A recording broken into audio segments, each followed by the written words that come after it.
সর্বনিম্ন ৮ ও ১০ টাকা বহাল রেখে বাড়ানো হলো বাসের ভাড়া। ডিজেল চালিত যানবাহনে কিলোমিটারে বাড়তি গুনতে হবে ১১ পয়সা। ট্রেন লঞ্চের সিদ্ধান্ত হবে পরে।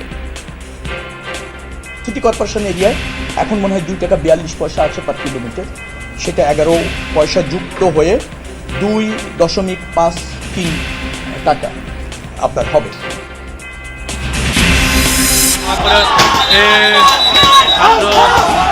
দলের একটা কিন্তু অফিস ছিল, সেটা ভাঙচুর করা হচ্ছে।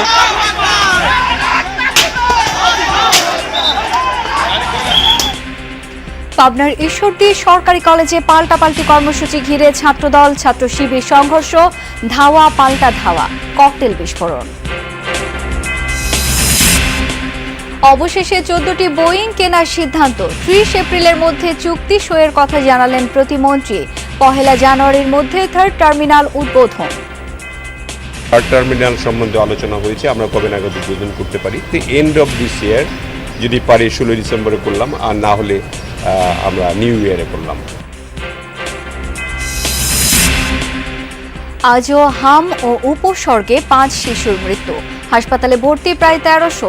দেশ জুড়ে চলছে টিকার বিশেষ ক্যাম্পেইন।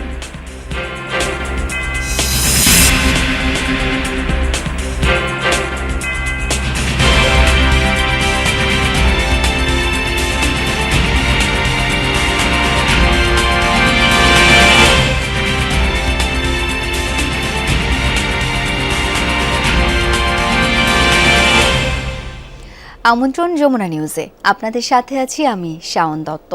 এতক্ষণ শিরোনাম দেখছিলেন। জ্বালানি তেলের দাম বৃদ্ধির কারণে প্রতি কিলোমিটারে 11 পয়সা ডিজেল চালিত বাস ভাড়া বাড়ানোর সিদ্ধান্ত নিয়েছে সরকার। দুপুরে সচিবালয়ে এক ব্রিফিংয়ে সরকারের এই সিদ্ধান্তের কথা জানান সড়ক পরিবহন মন্ত্রী শেখ রবিউল আলম। বর্ধিত এই ভাড়া আজ থেকে কার্যকর হবে, তবে তেলের দাম কমলে একই প্রক্রিয়ায় ভাড়া কমানো হবে। এ সময় মন্ত্রী বলেন, সর্বনিম্ন ভাড়া যথাক্রমে 8 টাকা এবং 10 টাকা আছে, তা বহাল থাকবে। মন্ত্রী বলেন, এই ভাড়া শুধু ডিজেল চালিত পরিবহনের ক্ষেত্রে প্রযোজ্য হবে। সিএনজি চালিত পরিবহনের ক্ষেত্রে আগের ভাড়া বহাল থাকবে। এই ভাড়ার চেয়ে বাড়তি ভাড়া নেওয়া হলে কঠোর ব্যবস্থা নেওয়া হবে বলে হুঁশিয়ারি দেন সড়ক পরিবহন মন্ত্রী।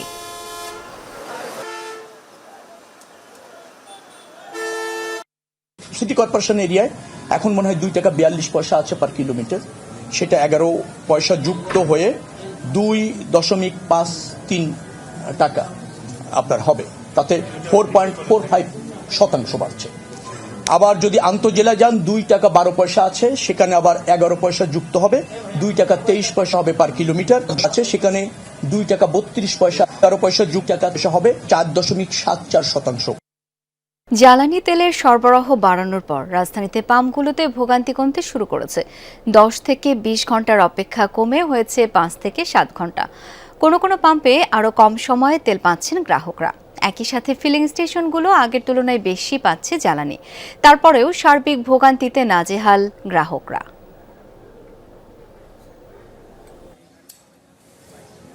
বৈশাখের আকাশ যেন আগুন ঝরাচ্ছে, সেই আগুন মাথায় জ্বালানির অপেক্ষায় শত শত চালক। দীর্ঘ লাইনে দাঁড়িয়ে অতিরিক্ত তাপে কারো কারো যান হচ্ছে বিকল। কেউ বা শখের বাইককে ঠিকঠাক রাখতে নিচ্ছেন বাড়তি যত্ন। জ্বালানি পেতে গাড়ির দীর্ঘ সারি অনেকটাই কমেছে, কিন্তু তাতে ভোগান্তি কমলো কতটা? মোটামুটি তোটা নাই, আজকে চাপ কম, তেল নেওয়ার চাপ কমে না, কিন্তু লাইনটা একটু কম। হ্যাঁ, চাই বলতে আপনার যে যা চাই ওইটাই দেওয়া হচ্ছে। গাড়ি যখন টান দেয়, মনে করেন 6টা 5টা এরকম গাড়ি টানতেছে। অন্য দিনের থেকে আজকে একটু সুবিধাটা একটু বেশি। সময় লাগছে, 1 ঘন্টা লাগছে। সিরিয়াল মানা না মানা নিয়ে বাকবিতণ্ডাও ঘটছে প্রায়শ। তবে জরুরি সেবার যান নির্দেশনা মেনে একটু আগেভাগেই পাচ্ছেন তেল। ডিউটি শেষ হয়েছে রাত্র 12টায়, আবার আজকে সকালে আসছি। এখন পর্যন্ত এখান থেকে একটু আসতে আমার 1 ঘন্টা সময় লাগছে। এখনও দেখেন তেলের সামনে আসতে পারিনি। তারপর ইউনিফর্ম পরা অবস্থাতে আসি, অনেকে তারপর চিল্লাইছে। ঢাকার 25টি পাম্পে ফুয়েল পাসের মাধ্যমে জ্বালানি দেওয়া হচ্ছে, কিন্তু সব গ্রাহক আসেনি পাসের আওতায়। এখনো 40% ফুয়েল পাস ছাড়া তেল দিতেছে না, এটা আমার কাছে অনেক ভালো লাগলো। অনেক ফুয়েল স্টেশনেই চাহিদা মতো তেল দিচ্ছেন গ্রাহককে। সরবরাহের এ ধারা অব্যাহত থাকলে আগামী কয়েকদিনের মধ্যেই সংকট কেটে যাবে বলে প্রত্যাশা তাদের। 2 দিন হয় একটু বেশি পাচ্ছি। আগে পাইতাম 5000 অক্টেন, এখন পাইছি 9000। মানে আগে যে কাস্টমার বিক্রি করতে পারতাম, এখন একটু তার চাইতে বেশি করা যায়। এখন তো বলছি ফুল দেওয়ার জন্য, ফুল দিচ্ছে। এখন দেখা যাক দেই কতটুকু কি করা যায়। সংশ্লিষ্টরা মনে করেন জ্বালানি ব্যবস্থাপনায় আরও কঠোর হওয়া আর খোলা বাজারের তেল বিক্রি বন্ধ করতে পারলেই এই ভোগান্তির অবসান ঘটবে। সরকার বলছে সরবরাহ বাড়ানো হয়েছে জ্বালানির, সত্যি কি তাই? হ্যাঁ, কিছুটা হলেও সত্য। রাজধানীর তেলের পাম্পগুলো ঘুরে দেখা গেছে যে অন্তত 2 থেকে 1টি গাড়ি বেশি আসছে এই জ্বালানি নিয়ে, যে কারণেই দুর্ভোগ কিছুটা হলেও কমছে রাজধানীবাসী সহ সারা দেশের তেলের লাইনে যারা অপেক্ষমান তাদের। আল আমিনা কহন, যমুনা নিউজ, ঢাকা। পহেলা মে থেকে দেশের সার কারখানাগুলোতে গ্যাস দেওয়ার সিদ্ধান্ত নিয়েছে সরকার। সংসদকে জানিয়েছেন বিদ্যুৎ, জ্বালানি ও খনিজ সম্পদ মন্ত্রী ইকবাল হাসান মাহমুদ। জাতীয় সংসদের প্রথম অধিবেশনের 20তম কার্যদিবসে বেসরকারি সদস্যদের সিদ্ধান্ত প্রস্তাবে একথা জানান জ্বালানি মন্ত্রী। বলেন, যদিও দেশের বিদ্যুৎ উৎপাদন ক্ষতিগ্রস্ত হবে, তবুও কৃষির কথা চিন্তা করে এই সিদ্ধান্ত নিয়েছে সরকার। মন্ত্রী আরও বলেন, বিগত সরকার জ্বালানি সেক্টরে জবাবদিহি করা যাবে না এমন আইন পাশ করে এই সেক্টরকে আমদানি নির্ভর করে গেছে, বিশাল অঙ্কের বকেয়া রেখে গেছে তারা। মন্ত্রী জানান, দেশীয় গ্যাস ফিল্ডগুলোতে অনুসন্ধান করে যেগুলো পরিত্যক্ত হয়ে গেছে সেখানে যে লেফট ওভার গ্যাস আছে সেগুলো উত্তোলন করে দেশীয় চাহিদা মেটানোর চেষ্টা করবে সরকার।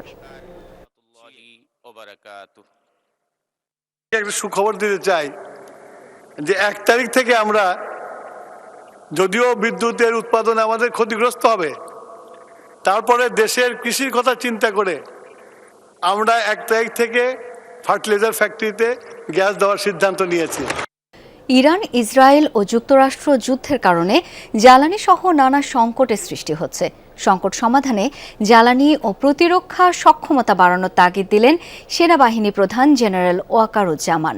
মিরপুর সেনানিবাসে ক্যাপস্টোন কোর্সের সমাপনী অনুষ্ঠানে আক্ষেপ করে সেনাপ্রধান আরও বলেন, স্বাধীনতার 54-55 বছরেও দ্বিতীয় কোনো রিফাইনারি প্রতিষ্ঠান না হওয়ায় জ্বালানি সমস্যাকে আরও জটিল করবে।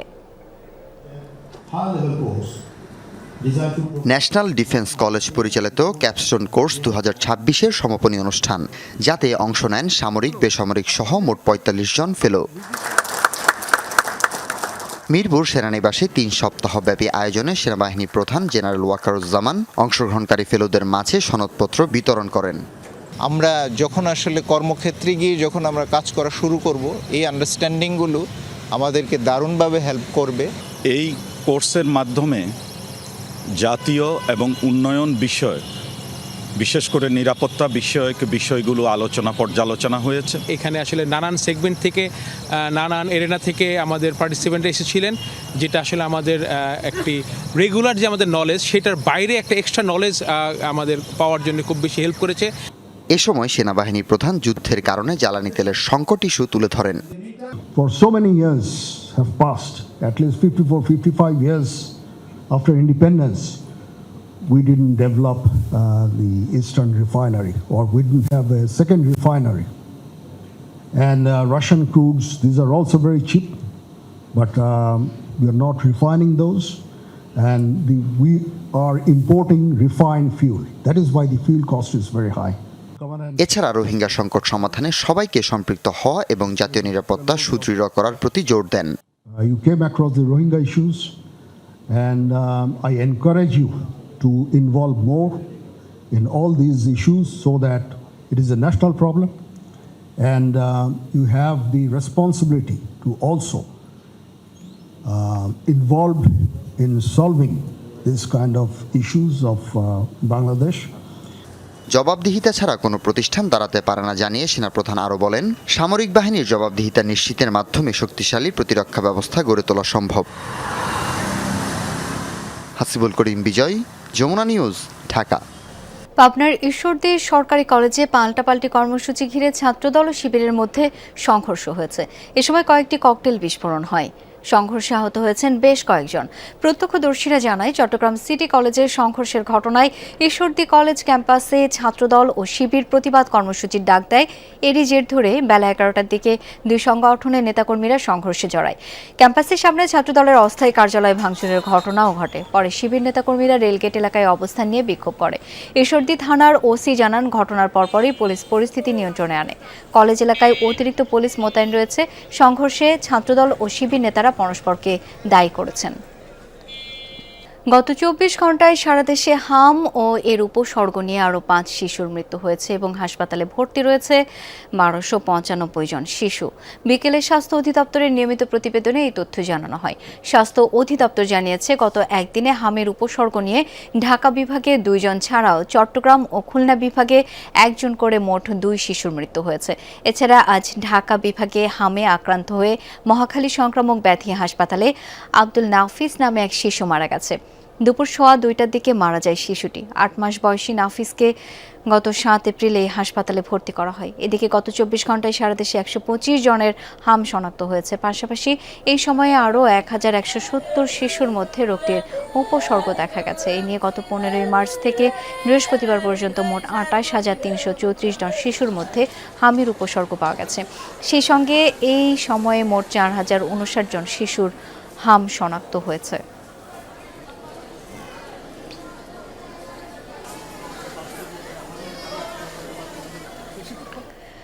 দর্শক, আমি সার্বিক পরিস্থিতি একটু জেনে নিতে চাই।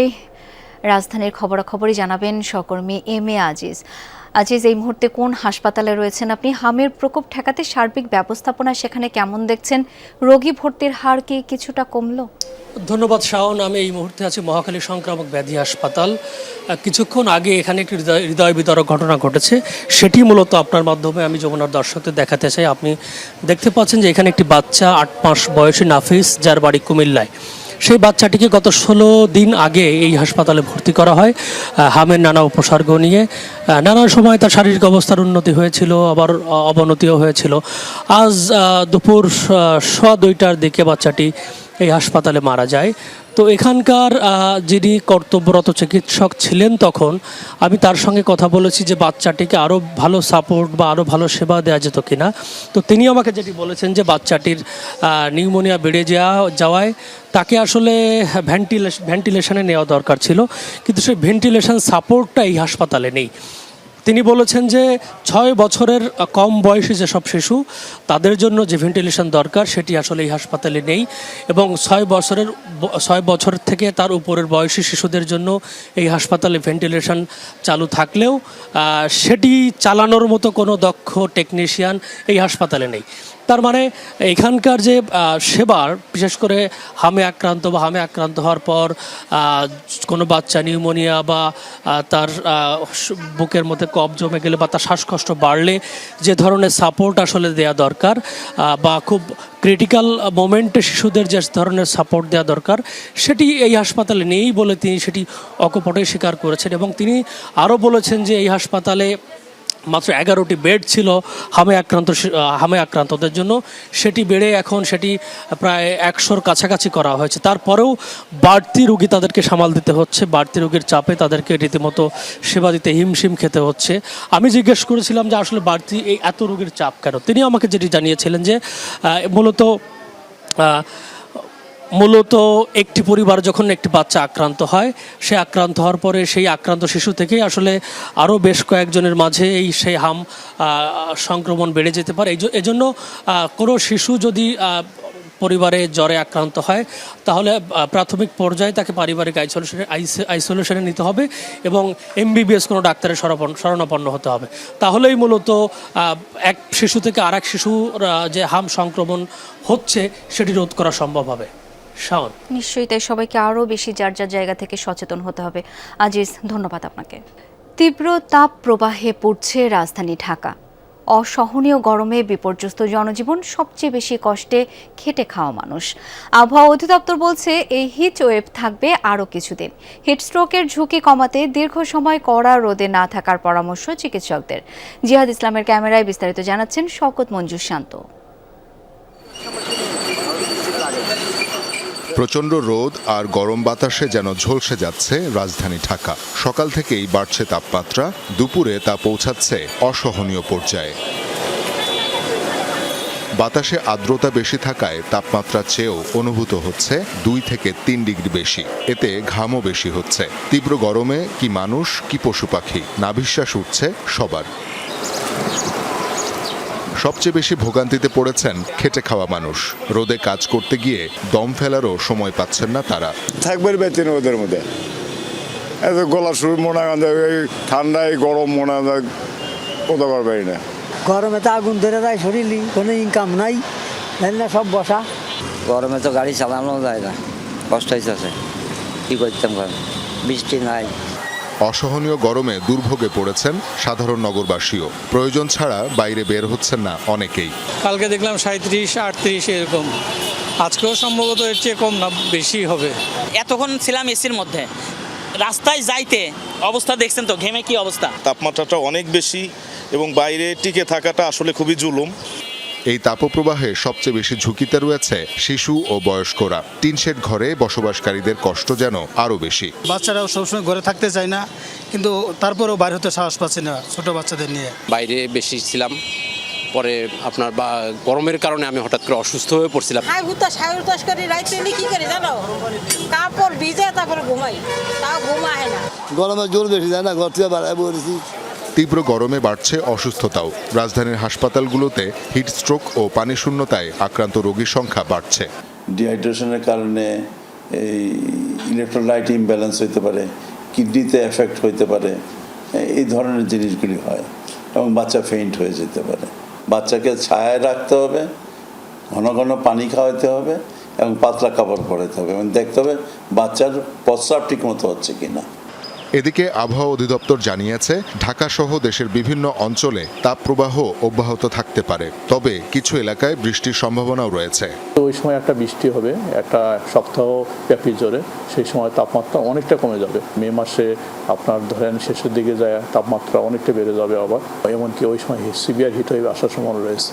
বিশেষ করে জুন জুলাই আগস্ট থেকে স্ট্রং এল নিনো হওয়ার সম্ভাবনা রয়েছে। এটা বিভিন্ন সোর্স এটাকে ইতিমধ্যে প্রকাশ করেছে।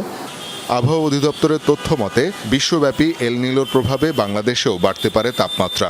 তারতম্য হতে পারে বার্ষিক বৃষ্টিপাতে, ঝুঁকিতে পড়তে পারে প্রাণ প্রকৃতি ও কৃষি। তীব্র তাপপ্রবাহে নদীতে এমন ঝাপাঝাপি এবং ডুব সাঁতার শরীরে অনেক প্রশান্তি যোগায়। আবহাওয়া অধিদপ্তর বলছে এই তাপপ্রবাহ এই সপ্তাহ চলমান থাকবে। কিছুদিন বৃষ্টির পর মে মাস থেকে আবারও তীব্র গরম পড়ার আশঙ্কা রয়েছে। চিকিৎসকরা বলছেন এই তাপপ্রবাহের হিট স্ট্রোক থেকে রক্ষা পেতে শরীরে ঠান্ডা যেমন রাখতে হবে, কিছুক্ষণ পরপর পানি পান করতে হবে, পারলে ছায়াযুক্ত জায়গায় থাকতে হবে। শওকত মঞ্জুর শান্ত, যমুনা নিউজ, ঢাকা। গাজীপুর সিটি কর্পোরেশনের ৩৭ নং ওয়ার্ড ছাত্রদলের সাবেক সিনিয়র যুগ্ম সম্পাদক এস.এম. মমিনুর রহমানের বিরুদ্ধে চাঁদাবাজি ও চাঁদা না দেওয়ার হামলার অভিযোগ করেছেন একই ওয়ার্ডের কৃষক দলের যুগ্ম আহ্বায়ক মোহাম্মদ ওয়াসিম। দুপুরে বাংলাদেশ ক্রাইম রিপোর্টার্স অ্যাসোসিয়েশনের সংবাদ সম্মেলনে এই অভিযোগ করেন ওয়াসিম ও তার পরিবার।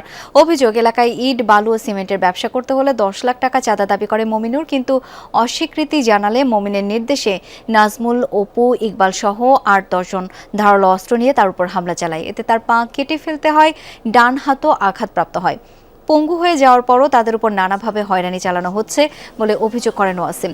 এতে থানা পুলিশের সহযোগিতাও পাচ্ছেন না উল্লেখ করে ঘটনার সুষ্ঠু তদন্ত ও বিচার দাবি করেন তিনি।